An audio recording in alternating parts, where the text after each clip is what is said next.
اگر صدیق اکبر کی بات ہو اور ہجرت کی بات نہ ہو، اس سفر کی بات نہ ہو، تو بات یہ ادھوری رہ جاتی ہے۔ نبی پاک علیہ السلام کو جب ہجرت کا حکم دیا گیا نا، تو صدیق اکبر کے پاس نبی پاک تشریف لائے اور فرمایا ابو بکر مجھے ہجرت کی اجازت مل گئی ہے۔ کہتے حضور کیا میں آپ کا رفیق سفر بن سکتا ہوں؟ نبی پاک نے فرمایا ہاں ابو بکر تم میرے رفیق سفر ہو۔ اب آپ خوشی کے مارے رونے لگے۔ حضرت عائشہ صدیقہ فرماتی میں نے زندگی میں پہلی بار دیکھا کہ کوئی خوشی کے مارے بھی روتا ہے۔ اب یہ سفر شروع ہوا، مگر یہ خوف کا سفر تھا، بتانا نہیں تھا کسی کو۔ رات کو سفر کے لیے گئے، نبی پاک آج کے حساب سے جدہ کی طرف گئے، یعنی ایک ایسا راستہ اختیار کرنا تھا کہ جو دوسروں کو پتہ نہ ہو، نارمل راستہ نہیں تھا۔ اچھا وہاں سے ہوتے ہوئے اس سے پہلے غار ثور میں چلے گئے۔ اب غار ثور جو نہیں گئے ان کو تو نہیں پتا، آج بھی مشکل ہے۔ اب نبی پاک علیہ السلام جب اس غار کی طرف جا رہے ہیں تو صدیق اکبر عرض کرتے ہیں کہ حضور آپ میرے کاندھے پہ تشریف لے آئے۔ یقین کریں آج کے دور میں اکیلے چڑھنا آسان نہیں ہے۔ نبی پاک کو کاندھے پہ سوار کیا کہ کہیں آقا کے قدموں میں کانٹے نہ لگ جائیں۔ اچھا اس سے پہلے جب غار ثور کی طرف جا رہے تھے نا، صدیق اکبر نے ایک بڑا نرالا انداز اپنایا۔ پہلے آگے چلتے، تھوڑی دیر بعد دائیں چلتے، پھر لیفٹ پہ آ جاتے، پھر پیچھے چلتے۔ نبی پاک نے کہا ابو بکر یہ کیا کر رہے ہو؟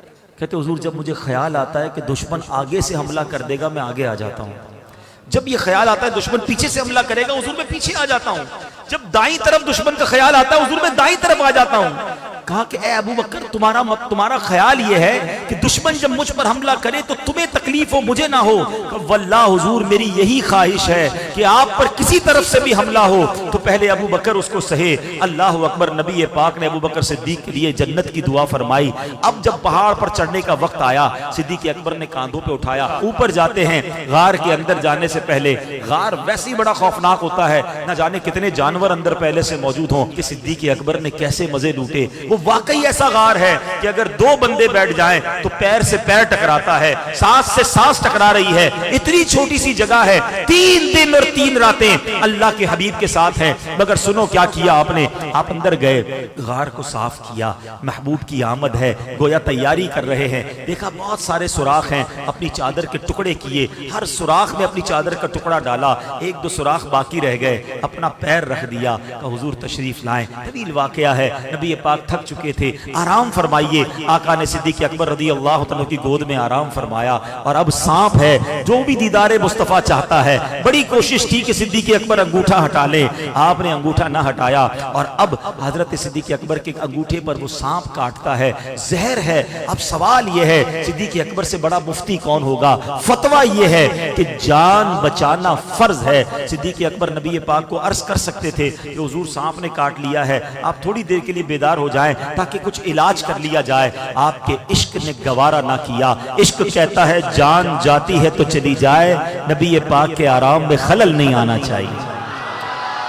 مگر تکلیف کے عالم میں آنکھوں سے آنسو بہتے ہیں، اور وہ آنسو نبی پاک کے رخسار پر گرتے ہیں۔ آقا آنکھیں کھولتے ہیں، ابو بکر کس بات پہ رلایا؟ کہ حضور سانپ نے کاٹ لیا ہے۔ اللہ اکبر۔ نبی پاک نے کیا کیا؟ اپنا مبارک لعاب دہن نکالا اور صدیق اکبر کے انگوٹھے پر لگا دیا۔ صدیق اکبر کا وہ زہر کا درد جاتا رہا، سبحان اللہ۔ جہاں صدیق اکبر نے جان قربان کی، مقام صحبہ پر مولا علی کی گود میں جب نبی پاک آرام کر رہے تھے، سورج ڈوب رہا ہے، مولا علی سے بڑا عالم کون ہوگا؟ ارے مولا علی کو معلوم تھا نماز پڑھنا فرض ہے، مگر عشق علی نے گوارا نہ کیا۔ نماز جاتی ہے تو جائے، محبوب کے آرام میں خلل نہیں پڑنا چاہیے۔ پیارے آقا کی آنکھ کھلی، چہرہ افسردہ ہے۔ اے علی کیوں افسردہ ہو؟ عرض کرتے حضور جب سے ایمان لایا ہوں علی کی کوئی نماز قضا نہیں ہوئی۔ حضور آج سورج ڈوب گیا ہے، عصر قضا ہو گئی ہے۔ اللہ کے حبیب نے ہاتھ اٹھائے، ہاتھ کیا اٹھنے تھے، سورج کو واپس پلٹا دیا۔ پھر عصر کا وقت آتا ہے، پھر مولا علی نماز پڑھتے ہیں۔ یہ 2 عظیم واقعات ہیں، 2 سب سے بڑے ہم کہہ سکتے مفتیوں کے واقعات ہیں۔ اعلیٰ حضرت کا قلم کیسے خاموش رہ سکتا ہے؟ اعلیٰ حضرت سے سوال ہوا کہ حضور ذرا یہ بتائیے، جان بچانا فرض، کتابوں میں تو یہ لکھا ہے، نماز پڑھنا فرض، سب سے اولین فرض۔ یہ دونوں نے کیا کیا؟ ایک نے جان خطرے میں ڈال دی، ایک نے نماز جانے دی۔ اچھا یہاں ان لوگوں کے لیے بھی جواب ہے جو کہتے بتاؤ کدھر لکھا ہے؟ ہاں حوالہ پیش کرو۔ او اللہ کے بندو، عشق کی باتیں دلوں میں لکھی جاتی ہیں،